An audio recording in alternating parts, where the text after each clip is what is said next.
வெள்ளத்தினால் பாதிக்கப்பட்ட பிரதேசங்களில் உள்ள நீர் வடிந்தோடிவிட்டாலும் அந்த இடங்களிலிருந்து பல்வேறு நோய் தொற்றுகள் பரவுவதற்கு வாய்ப்புள்ளது என்று வைத்தியர் வாசன் ரட்னசிங்கம் தெரிவித்துள்ளார். டிட்வா சூறாவளி காரணமாக இலங்கையில் பல பகுதிகளில் வெள்ளப்பெருக்கு, மண்சரிவு போன்ற இயற்கை அனர்த்தங்கள் ஏற்பட்டன. வெள்ளம் தற்போது குறைந்து வரும் நிலையில் நீர் தேங்கி நின்ற இடங்களில் இருந்து டெங்கு, சிக்கன்குனியா மற்றும் தற்போது இலங்கையில் மலேரியா தொற்று இல்லாவிட்டாலும் இதுபோன்ற நுளம்பால் பரவும் தொற்று நோய்கள் பரவுவதற்கான வாய்ப்புகள் அதிகரித்துள்ளன.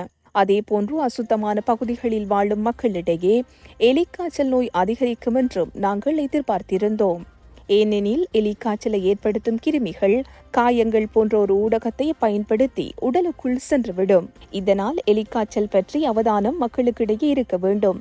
இது குணப்படுத்தக்கூடிய நோய் என்றாலும் இதனால் மரணம் ஏற்படும் வாய்ப்புகள் உள்ளது.